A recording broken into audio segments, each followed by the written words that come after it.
नमस्कार, आप देख रहे हैं सीएनबीसी आवाज। ये हफ्ता देश के लिए सबसे महत्वपूर्ण हफ्ता है क्योंकि पहले वित्त आयोग की सिफारिशें लागू की गईं, फिर रेल बजट आया, फिर आर्थिक सर्वेक्षण आया और ठीक बजट के पहले अगर आपको, हमारे दर्शकों को नीति आयोग के उपाध्यक्ष अरविंद पानगढ़िया जी से बात करने का मौका मिले तो मान करके चलिए कि ये सबसे महत्वपूर्ण बातचीत है बजट के ठीक पहले। पानगढ़िया साहब, हमारे लिए वक्त निकालने के लिए आपका बहुत शुक्रिया। पहला सवाल तो आपके नए असाइनमेंट को लेकर के ही पूछना चाहूंगा सर, और वो ये कि भारत सरकार के साथ काम करना और मंगल ग्रह पर पैदल जाना दोनों एक ही प्रकार की उपलब्धियां मानता हूं मैं। आपका पहला महीना कैसा चल रहा है? बहुत अच्छा। मैं आपको बताऊं कि मैं जब शुरू में यहाँ आया तो मैं बड़ा डरा हुआ था कि मैंने कभी ब्यूरोक्रेसी से डील नहीं किया, मेरा क्या होगा। पर मेरा पहले हफ्ते में ही जो है आकर मेरी सारी नर्व्स काम डाउन हो गई। और मैंने अभी लिखा भी था एक इंटरव्यू में कि अगर आप मेरी वाइफ से पूछें तो शी कैन इस बात की गवाही दे सकती हैं कि मैं कितना नर्वस आया था और पहले हफ्ते में मेरी नर्व्स कितनी शांत हो गई, क्योंकि हमारे नीति आयोग के सारे स्टाफ मेंबर्स बहुत ही फ्रेंडली हैं, बहुत ही वेलकमिंग हैं। सो फार सो गुड। बिल्कुल। मुझे चैलेंज अभी भी है, चैलेंज तो बहुत बड़ा है हमारे लिए, तो उस बात का हम जरूर महसूस करते हैं, पर लगता है कि कर सकते हैं हम। आपकी बात से लग रहा है सर कि हम लोगों को पढ़ाने वाले प्रोफेसर दरअसल अपने को स्टूडेंट मान करके नीति आयोग के बिल्डिंग में जा रहे होंगे। नहीं सर। जी सर, एक जो चूंकि एकदम एक नई संस्था बनी है जो देश के लिए एक थिंक टैंक का काम करेगा, तो थोड़ा इसके रोल को पहले अगर हम समझ लेंगे तो आपसे क्या क्या बातें सुनी जाएंगी, उसका एक संदर्भ बड़ा साफ हो जाएगा। तो इसके रोल को लेकर के थोड़ा सा लोगों के मन में कंफ्यूजन है कि अभी पहली बार एक अच्छी बात हुई कि बजट में योजना आयोग की मुहर की कोई जरूरत नहीं पड़ेगी जहां तक मंत्रालयों की मांगों का सवाल है, अच्छी बात है। लेकिन क्या ये एडवाइजरी रोल होगा या थोड़ा रिकमेंडेटरी होगा नेचर में? आपकी बातें सुन लेंगे, कह देंगे कि बड़ी अच्छी बात है, राज्य सरकार हो या केंद्र सरकार हो, या उससे ज्यादा होगा? नहीं, अब इसमें एक बात तो पहली ये है कि संस्था शुरू हुई है तो इसका रोल हम डिफाइन करेंगे जैसे एज वी गो, पर अभी हम कहाँ स्टैंड करते हैं ये मैं आपको थोड़ा डिस्क्राइब कर देता हूँ। तो हमारे एक तो सबसे बड़ा हिस्सा जो है इसका संस्था का वो है कोऑपरेटिव फेडरलिज्म। ये प्रधानमंत्री का बड़ा हाई प्रायोरिटी है और इसी के तहत उन्होंने नीति आयोग को गठित किया है। तो हमारा सबसे बड़ा काम ये है कि जो देश के स्टेट्स हैं, राज्य हैं, उनके साथ मिलकर हम काम करें। तो इसमें एक हिस्सा तो काम करने का हमारा ये है कि जो कैबिनेट रेजोल्यूशन जिसने नीति आयोग को जन्म दिया उसमें ये लिखा हुआ है कि हम रीजनल काउंसिल्स कॉन्स्टिट्यूट करें। तो इसमें जैसे मान लीजिए नॉर्थ ईस्टर्न स्टेट्स की कोई स्पेशल समस्याएं हैं तो उनको लेकर कोई रीजनल काउंसिल गठित कर दी जाएगी। जब समस्या का समाधान हो गया तो वो रीजनल काउंसिल डिसबैंड कर दी जाएगी। मान लीजिए कुछ स्टेट्स का जो है वाटर डिस्प्यूट है, अगर स्टेट्स एग्री करती हैं कि नीति आयोग इसमें हेल्प कर सकता है तो उनकी रीजनल काउंसिल कॉन्स्टिट्यूट कर दी जाएगी और फिर वही रहेगा कि जब मुद्दा सुलझ जाएगा तो काउंसिल डिसबैंड कर दी जाएगी। तो एक तो हिस्सा ये है। दूसरा हमारा ये है कि हम जो है नॉलेज बैंक की तरह अपने आप को ऑर्गेनाइज करें। इसमें हम सेंट्रल गवर्नमेंट के भी और स्टेट गवर्नमेंट के भी जो है थिंक टैंक के रूप में हम काम करेंगे।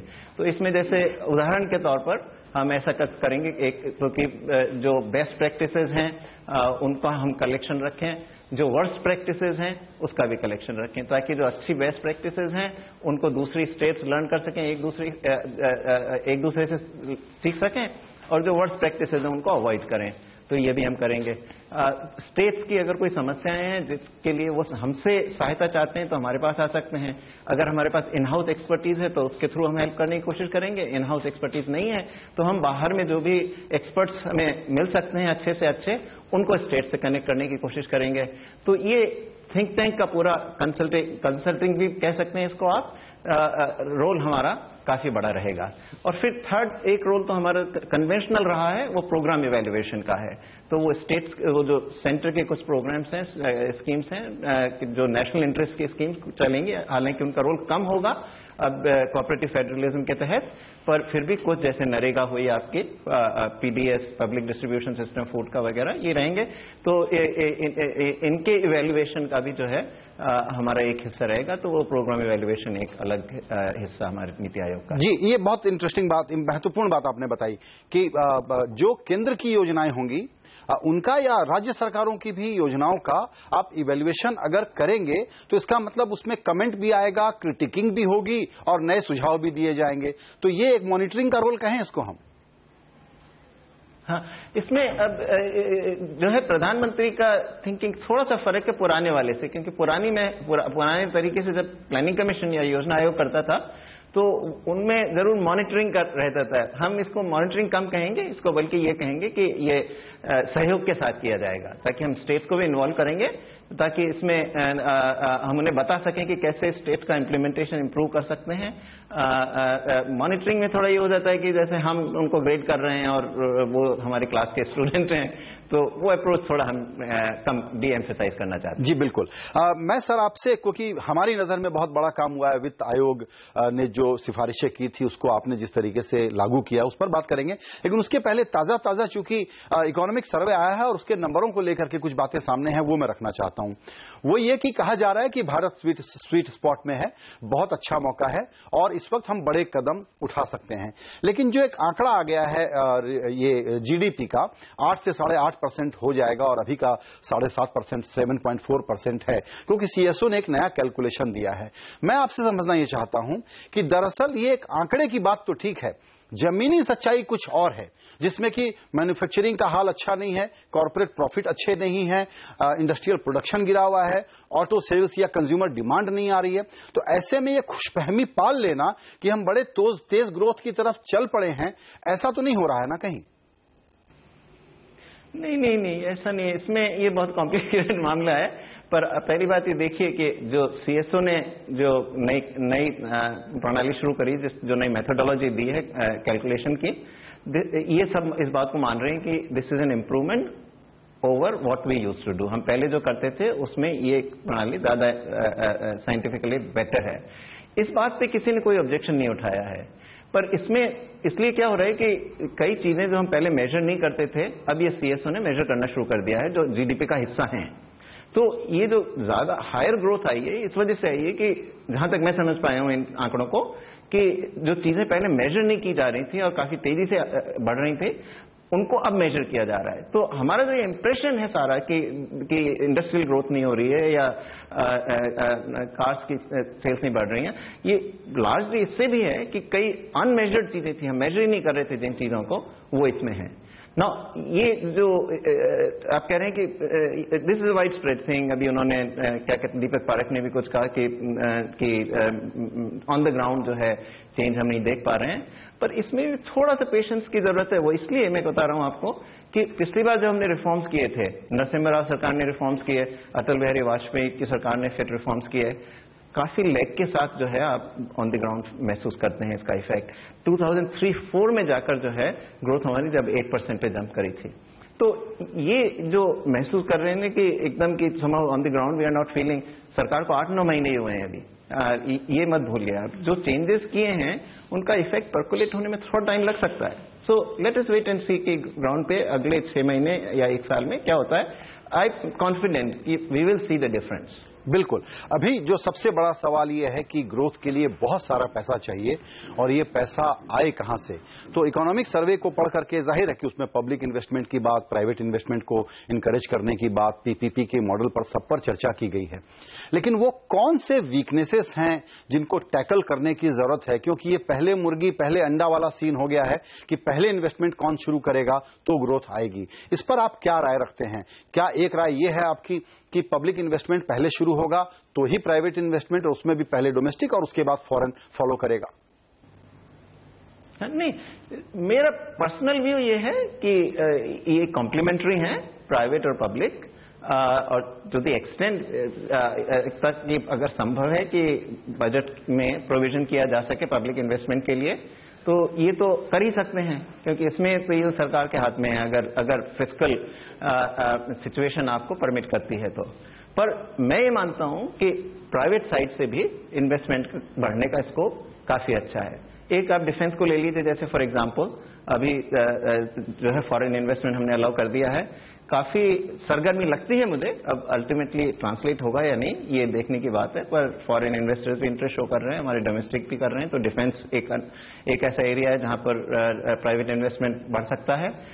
इसी तरह से हमारी जो ट्रेडिशनल स्ट्रेंथ्स के सेक्टर्स हैं, automobile, auto parts, two wheelers, construction machinery, agricultural machinery, chemical industry, ये सारे, सॉफ्टवेयर इंडस्ट्री तो है ही खैर, ये सारे जो टेलीकम्युनिकेशंस है, ये सारे जो हमारे इंडस्ट्रीज हैं, इनमें भी काफी स्कोप है।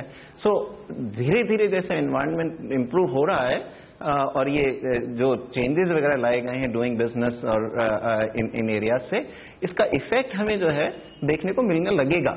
सो इसलिए मैं ऑप्टिमिस्टिक हूं कि सरकार को करना ही चाहिए। अगर पब्लिक इन्वेस्टमेंट बढ़ा सकते हैं तो जरूर करना चाहिए फिस्कल कंसोलिडेशन के दायरे में रहकर।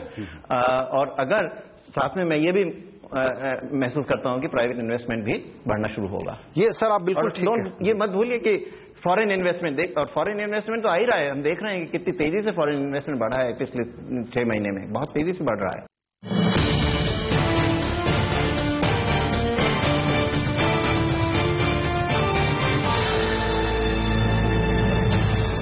हम ये सुनते हैं, मान लीजिए कि रेलवे में 100% एफडीआई किया गया, या इंश्योरेंस में मान लीजिए अभी इंतजार है, और आपने भी कहा कि डिफेंस में बहुत सारी सरगर्मी दिख रही है। तो अगर मैं यूं पूछूं कि इस सरगर्मी को एक्चुअल ट्रांसलेट करना हो कि पैसे आना शुरू हो जाएं, उसके लिए क्या कुछ फाइनल पुश देने की जरूरत है पॉलिसी के लेवल पर और सरकार की तरफ से एश्योरेंस के लेवल पर, तब ये काम ठीक से अंजाम हो पाएगा? हाँ, नहीं, ये तो रिफॉर्म्स तो हमें करनी ही है, क्योंकि टैक्स से रिलेटेड है। जैसे ये एक मुद्दा टैक्स टेररिज्म का हर बार उठता है जी। तो जनरल जो बिजनेस एनवायरनमेंट है उसमें तो इंडिया में इम्प्रूवमेंट का स्कोप बहुत काफी है, तो हमें करना ही चाहिए। डिटेल में हम बात कर सकते हैं अगर आपके पास समय हो तो, पर मैं समझती हूँ जनरल ये है कि एक टैक्स अनसर्टनिटी हमारे देश में काफी रहती है, और कई बार जो टैक्सेस वेल डिफाइंड नहीं होते तो फिर हमारा अगर डेफिसिट। तो आप आशा करते हैं कि कल के बाद गारंटी हो जाएगी कि रिट्रोस्पेक्टिव टैक्स नहीं होगा, इनकम टैक्स अधिकारियों के डिस्क्रिशनरी पावर खत्म कर दिए जाएंगे और सारे एग्जम्पशन खत्म कर दिए जाएंगे? नहीं, ये तो हमको कल तक वेट करना चाहिए। ये तो फाइनेंस मिनिस्टर को हम प्रीएम्प्ट नहीं कर सकते तो देखिएगा। पर मैं निश्चित रूप से उम्मीदवार हूं, क्योंकि पिछले बजट में जो है हालांकि ये जरूर है कि रेट्रोस्पेक्टिव टैक्सेशन का जो लॉ था वो उन्होंने विड्रॉ नहीं कर पाए, पर उसके बाद से जो सारे डेवलपमेंट हुए हैं उन्होंने उनके प्रॉमिस पर डिलीवर किया है कि देयर हैज बीन कोई केस उसके बाद में रेट्रोस्पेक्टिव टैक्सेशन का नहीं हुआ है। और जो मुद्दे थे जैसे वोडाफोन वगैरह से लेकर भी उन्होंने हाई कोर्ट के बाद जो रूलिंग आई उसके बाद उन्होंने उसको परस्यू नहीं किया। जी बिल्कुल। तो उन्होंने उस मुद्दे उस कॉन्टेक्स्ट में, उस संदर्भ में तो जो सब कुछ उन्होंने प्रॉमिस किया था वो उन्होंने डिलीवर कर दिया है। और आगे कितना जाएंगे वो ये कल देखने तक की देखना बात है। चाहिए कल क्या होता है। एक्सपेंडिचर, सरकारी एक्सपेंडिचर मैनेजमेंट और उस पर खर्चे पर कंट्रोल की एक बात है, एक बड़ा कंपोनेंट ये है जिस पर सबकी नजर है हम लोगों की, और चर्चा भी लगातार करते रहते हैं, आप लोगों से भी सुनते रहते हैं। आप क्या समझते हैं कि इस पर तात्कालिक तौर पर क्या करने की जरूरत है? नहीं, इसमें बहुत, अब जब बजट कल आएगा आप देखेंगे हम, क्योंकि इसमें आर्किटेक्चर जो है उसका किस तरीके से उसको हैंडल करेंगे वित्त मंत्री, ये बड़े देखने की बात है। वो इसलिए भी कि आप जानते ही हैं कि अभी वित्त आयोग ने जो सिफारिशें दी है उसको प्रधानमंत्री ने खुले दिल से इम्प्लीमेंट करने की गुजारिश की, तो वो कर रहे हैं। उसमें जो है ऑलरेडी जो टैक्स रेवेन्यूज थे जो डिविजिबल पूल, उसका 42% जो है वित्त आयोग ने राज्यों को दे दिया है। तो इससे सेंटर की स्पेस जो है फिस्कल स्पेस कम हुई है। तो इसमें और फिर वित्त मंत्री पे इस बात का भी दबाव है कि पब्लिक इन्वेस्टमेंट थोड़ा बढ़ाया जाए, कैपिटल एक्सपेंडिचर बढ़ाया जाए। तो और क्या कर सकते हैं वो, क्योंकि सोशल एक्सपेंडिचर भी बहुत इंपॉर्टेंट है। ये प्रधानमंत्री की प्रायोरिटी है कि कोई सोशल एक्सपेंडिचर्स वगैरह वो कट नहीं करना चाहते हैं। तो ये बड़ी टफ बजट बिल्कुल बिल्कुल सही कहा आपने, बड़ा चैलेंज है, बिल्कुल बड़ा चैलेंज है।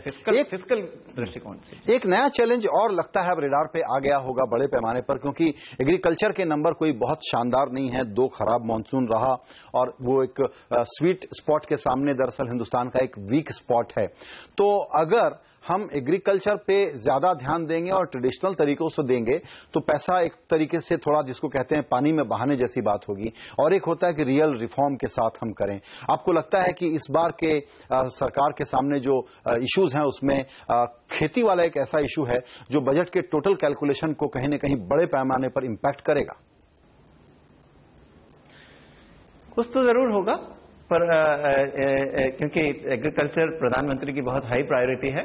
उन्होंने जैसे प्रधानमंत्री सिंचाई योजना की बात की है तो उस विषय में कुछ करना होगा, पर जैसा मैंने कहा कि अभी 24 घंटे की बात और है, हमको पता लग जाएगा कि वित्त मंत्री सबको कैसे हैंडल करते हैं, प्रधानमंत्री भी कैसे हैंडल करते हैं। जी, तो इस वक्त जितने प्लसेस हैं हमारे इकोनॉमी के बड़े इंडिकेटर्स के, उसमें से एक जो इन्फ्लेशन के कम होने की बात हम सुनते आए हैं, क्या मान लिया जाए कि महंगाई की कमर बढ़ने की रेट जो है उसकी कमर टूट गई है, ये खतरा दूर हो गया है, या ये दोबारा सर उठा सकता है ये खतरा, इसलिए अभी थोड़ा सावधान होने की जरूरत है और इन्फ्लेशनरी एक्सपेक्टेशन बने रहेंगे? तो ऐसे में आपका प्रिस्क्रिप्शन क्या होगा? नहीं, हमें सावधान तो हमेशा रहना चाहिए, क्योंकि इन्फ्लेशन तो अपना सर कभी भी उठा ही सकता है। और कई बार ऐसा भी होता है कि जैसे वर्ल्ड मार्केट्स में अगर कीमतें बढ़ना शुरू हो जाएं कमोडिटीज की, जो हम कई इंपोर्ट करते हैं, तो उसका असर पड़ सकता है। इसलिए हमें सावधान हमेशा रहना चाहिए। पर फिर भी कुल मिलाकर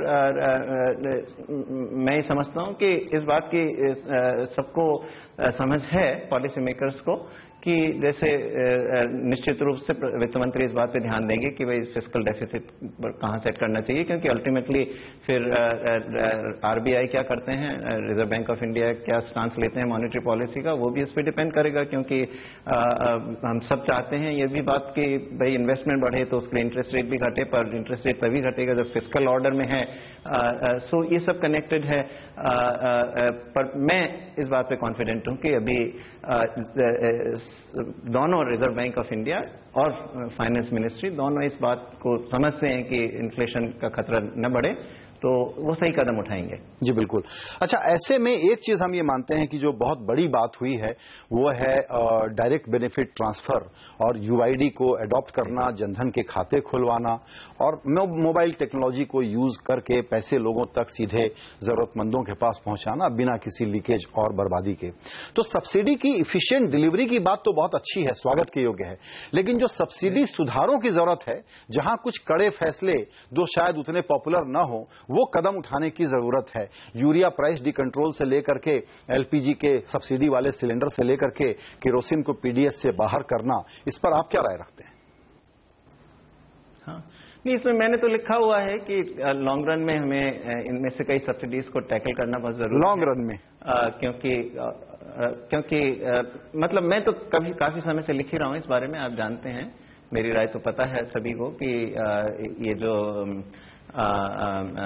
इनमें से कई सब्सिडीज ऐसे भी हैं जो गरीबों को नहीं अमीरों को जाती हैं, तो उनको टैकल करने की जरूरत है।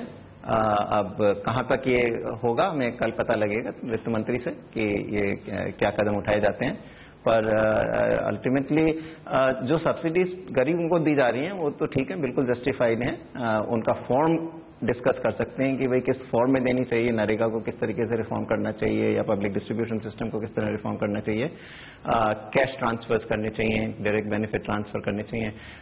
पर कई सब्सिडीज जो गरीबों को नहीं जाती हैं उनको हमें टैकल तो करना पड़ेगा। जी, तो सर जिस बड़े ग्रोथ की बात हम कर रहे हैं अपने लिए, जो हमने देश के तौर पर टारगेट सेट किया है, उसको अचीव करने के लिए आज और अभी के तौर पर हमको अभी ये लगता है कि लैंड और लेबर दो मुद्दे ऐसे हैं, आप कह सकते हैं कि बजट में टेक्निकली ये इसमें कुछ आए जरूरी नहीं है, और बजट के बारे में तो मैं आपसे बात भी नहीं कर रहा हूं सर, लेकिन लैंड और लेबर पर तो तत्काल ही कड़ा और बड़ा कदम उठाना पड़ेगा। टाइम विंडो नहीं है अगर हमको वो ग्रोथ अचीव करना है। आप समझते हैं कि सरकार के पास वो पॉलिटिकल कैपिटल तो है, लेकिन वो पॉलिटिकल विल है कि वो कर देंगे और छोटे मोटे चुनावों के छोटे मोटे सेटबैक को ज्यादा एम्पलीफाई करके अपने मन में नहीं रखेंगे।